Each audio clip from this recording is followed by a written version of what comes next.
ತಾಜಾ ಸುದ್ದಿ ಇವತ್ತಿಂದ ಏನಪ್ಪ ಅಂದ್ರೆ,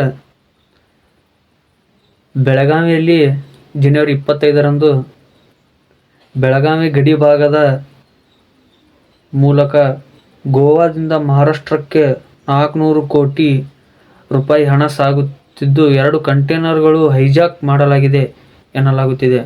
2025 ಅಕ್ಟೋಬರ್ 16ರಂದು ನಡೆದಿರುವ ದೇಶದ ಅತಿದೊಡ್ಡ ರಾಬರಿ ಪ್ರಕರಣ ತಡವಾಗಿ ಬೆಳಕಿಗೆ ಬಂದಿದ್ದು, ಕರ್ನಾಟಕ, ಗೋವಾ ಮತ್ತು ಮಹಾರಾಷ್ಟ್ರ 3 ರಾಜ್ಯಗಳ ಪೊಲೀಸರಿಗೆ ಪ್ರಕರಣದ ದೊಡ್ಡ ಸವಾಲಾಗಿ ಸದ್ಯ ನಾಸಿಕ್ ಪೊಲೀಸರ ಪ್ರಕರಣ ಸಂಬಂಧಗಳು 4ರನ್ನು ಬಂಧಿಸಿದ್ದು, ಉಳಿದ 2ರಿಗೆ ಶೋಧ ನಡೆಸುತ್ತಿದ್ದಾರೆ. ಎಲ್ಲರಿಗೂ ಗೊತ್ತಿದ್ದಂಗೆ ಬೆಳಗಾವಿಯಲ್ಲಿ ದೊಡ್ಡ ರಾಬರಿನೇ ನಡೆದೈತಿ.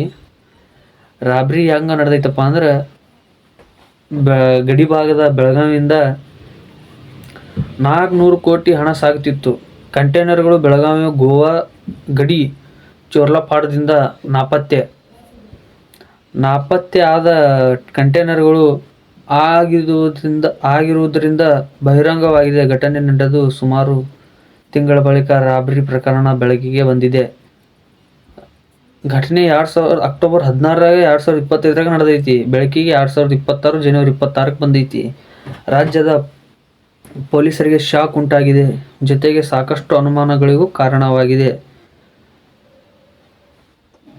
ಇದು ಈ ಸದ್ಯ ಕರ್ನಾಟಕದ ಗಡಿಭಾಗ ಬೆಳಗಾವಿಯಲ್ಲಿ 400 ಕೋಟಿ ಸಾಗ್ತಿದ್ದ ಕಂಟೈನರ್ಗಳ ಬಗ್ಗೆ ಇದು ಮಾಹಿತಿ ಕರ್ನಾಟಕದಾಗ ಸದ್ದಾಗಿಲ್ಲಷ್ಟು ಮಹಾರಾಷ್ಟ್ರದಲ್ಲಿ ಸಂಚಲನ ಸೃಷ್ಟಿಸಿದ. ಹಾಗಾಗಿ ಕರ್ನಾಟಕ, ಮಹಾರಾಷ್ಟ್ರ ಮತ್ತು ಗೋವಾ ಪೊಲೀಸರು ಕಂಟೈನರ್ ಹುಡುಕಾಟ ನಡೆಸಿದ್ದಾರೆ. ಇನ್ನೂ ಪ್ರಕರಣವಾಗಿ ಗಂಭೀರವಾಗಿ ಪರಿಗಣಿಸಲು ಮಹಾರಾಷ್ಟ್ರ ಸಿಎಂ ದೇವೇಂದ್ರ ಫಡ್ನವೀಸ್ ಪ್ರಕರಣ ತನಿಖೆಗೆ ಎಂಟರ್ ಮಾಡಿದ್ದಾರೆ. ಹೊರಡಿಸಿದ್ದ 400 ಕೋಟಿ ಕಂಟೈನರ್ ಸದ್ಯ ರಾಬರಿ ಆಗಿದೆ. ಭಾರೀ ಮೊತ್ತವು ಮಹಾರಾಷ್ಟ್ರದ ರಿಯಲ್ ಎಸ್ಟೇಟ್ ಉದ್ಯಮಿ ಕಿಶೋರ್ ಸೇಠ್ಗೆ ಸೇರಿದ್ದು ಎನ್ನಲಾಗುತ್ತಿದೆ.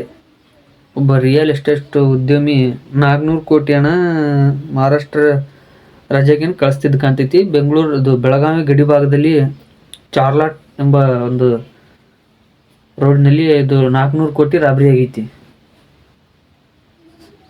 ಎಂತೆಂಥ ಜನ ಅದಾರಪ್ಪ. 400 ಕೋಟಿ ಹೆಂಗದ ಇವ್ರಿಗೆ ತಲೆಯಾಗ್ರೆ ಹೆಂಗೆ ಹೊಡಿತಂತೀನಿ. 400 ಕೋಟಿ ತೊಗೊಂಡೋದ್ರೆ ನಮ್ಗೆ ಏನು ಮಾಡಲತ್ತವ್ರಿಗೆ ಪರಿಜ್ಞಾನನೇ ಇಲ್ಲ. 400 ಕೋಟಿ ಒಯ್ದಾರ ಅಂದ್ರೆ ಲೆಕ್ಕ ಹಾಕ್ರಿ ನೀವು, ಏನೇನು ಮಾಡ್ರಿ ಕೆಲವ್ರು. ಮತ್ತು ಇವತ್ತು ಎಲ್ಲರಿಗೆ ತಿಳಿದಂಗೆ ಇನ್ನೊಂದು ಸೋಷಿಯಲ್ ಮೀಡಿಯಾದ ಟ್ರೆಂಡಿಂಗ್ ವಿಡಿಯೋ ಐತಿ, ಪೆಂಗ್ವಿನ್ ಕತೆ. ಎಲ್ಲಿ ಹೋಯ್ತು ಪೆಂಗ್ವಿನ್ ಒಂದೇ ನಡ್ಕೋತು, ಎಲ್ಲಿ ಹೋಯ್ತು ಅನ್ನೋದೇ ಗೊತ್ತಾಗಲಾಗೈತೆ ಯಾರಿಗೂ. ಹೋಗ್ಯಾದ ಒಟ್ಟು ಪೆಂಗ್ವಿನ ಟ್ರೋಲ್ ಮಾಡಿದ್ದೇ ಮಾಡೋದು. ನಮ್ಮ ಕರ್ನಾಟಕದ ಟ್ರೋಲರ್ಸ್ ಏನು ಕಮ್ಮಿ ಇಲ್ಲ. ಒಬ್ಬರು ಡಿ ಬಾಸಿಗೆ ಹಿಂಟ್ ಕೊಡತ್ತಾರ, ಸಿಂಗಲ್ ಆಗಿ ಇರ್ತಾರಲ್ಲ, ಹಂಗಾಗಿ ಸಿಂಗಲ್ ಆಗಿ ಹೋಯ್ತು ಪೆಂಗ್ವಿನ್ನು. ಇನ್ನೊಬ್ಬರು ಉಪೇಂದ್ರ ಮೂವಿಯಲ್ಲಿ ಹಿಂಟ್ ಕೊಟ್ಟಿದ್ರಂತ. ಈ ಕೀರ್ತಿನ, ಪ್ರೇಮನ, ಇನ್ನೊಂದು ಹೀರೋನ ಬಿಟ್ಟು ಒಬ್ಬರೇ ಸಮುದ್ರದ ಕಡೆ ಹೋಗ್ತಾರ. ಹಂಗಾಗಿ ಪೆಂಗ್ವಿನ್ನು ಸಮುದ್ರದ ಕಡೆ ಹೋಗಾಗ ಉಪೇಂದ್ರ ಸರ್ ಹಿಂಟ್ ಕೊಟ್ಬಿಟ್ರೆ. ಏನೇನು ಸುದ್ದಿಯಪ್ಪ ಡೈಲಿ ತಾಜಾ ಸುದ್ದಿಗಾಗಿ ನಿಮ್ಮ ಯುವ ರಮೇಶ್ ಐಡಿಗೆ ಸಬ್ಸ್ಕ್ರೈಬ್ ಮಾಡಿ, ಲೈಕ್ ಮಾಡಿ, ಶೇರ್ ಮಾಡಿ. ನಾವೇನು ದೊಡ್ಡ ಯೂಟ್ಯೂಬರ್ ಅಲ್ಲ, ನೀವು ಸಬ್ಸ್ಕ್ರೈಬ್ ಮಾಡಿದ್ರೆ ಆಗ್ಬೋದು ಮುಂದೊಂದು ದಿನದಾಗ. ಐಡಿನ ಸಬ್ಸ್ಕ್ರೈಬ್ ಮಾಡಿ ಅಂತ ಇಲ್ಲಿಗೆ ವಿಡಿಯೋನ ಮುಗಿಸ್ತಾ ಇದ್ದೀನಿ. ಜೈ ಹಿಂದ್, ಜೈ ಕರ್ನಾಟಕ. ಮತ್ತೆ